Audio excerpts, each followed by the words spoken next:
were down set point there at one point. What happened? Like, walk us through the turning point in the match there.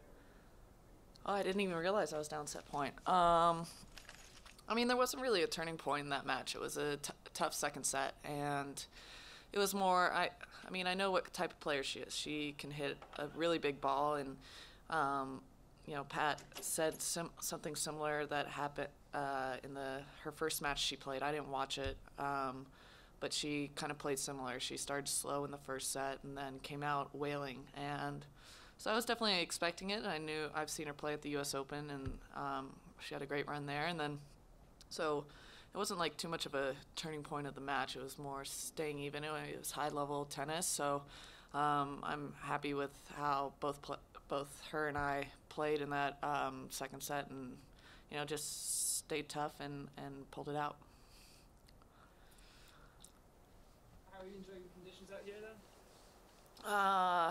I've always been back and forth with it. I like it, and then I don't like it all that much. So the courts are super gritty and slow, but the air is super thin and fast. So it's like a crazy, weird contrast that takes a good amount of time to prepare for. And I've been out here for a week with a little stint to New York, but just because it was freezing in San Diego, so I was like, I'm gonna come to warm weather, and also the fact that I know it's just super difficult to adapt to out here. Would you say that practicing in a relatively similar climate gives you some advantage then in the adaptation process? I wouldn't say that San Diego's so similar, just because it's such a huge contrast of the court difference to the air difference. It's hard to really describe unless you see it, but I mean, I was listening because I was watching Serena's match last night to Lindsay Davenport commentate, and she was saying the same thing, that the court really grabs and you really have to get up to the short balls, and that's really the case, and it takes time to adjust to it and takes a lot of practice.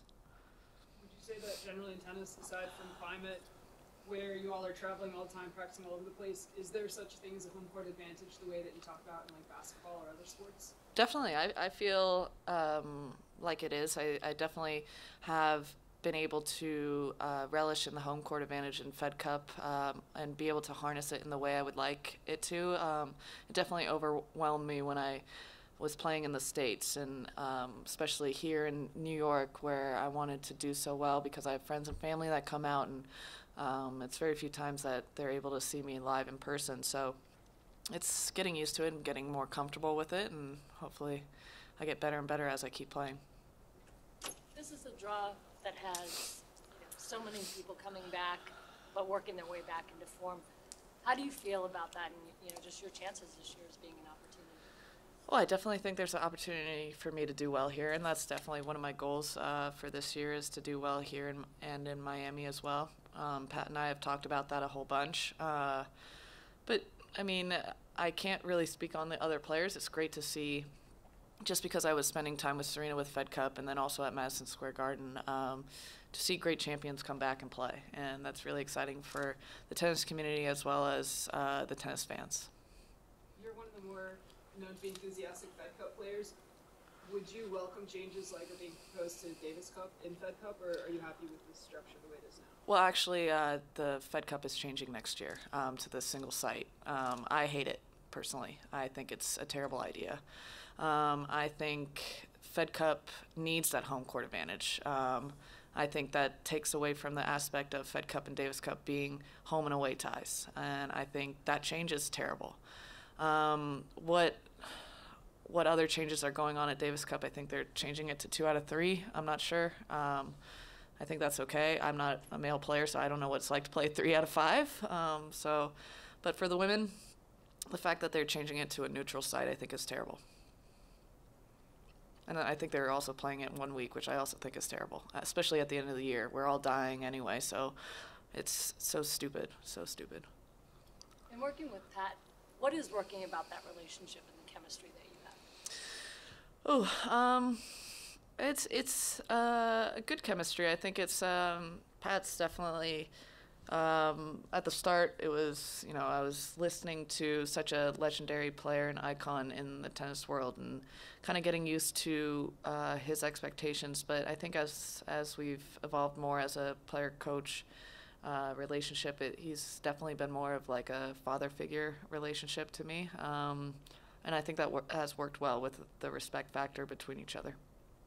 Real quick, can you just say a couple words about meeting the hockey team?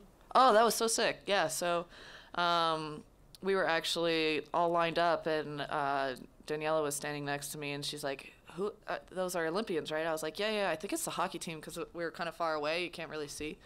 And so it was really sick to have them there, and they were, definitely celebrating what they've achieved, and it's to be an Olympian is something special. So for myself, I can definitely relate to that, and they're icons. Any gold medalist is an icon, and it's something I want to be and I can look up to. So it was really cool to have them there front and center, and definitely get to be one of the girls with them, I guess, is the easiest way to say it. Thank you. God, I got that.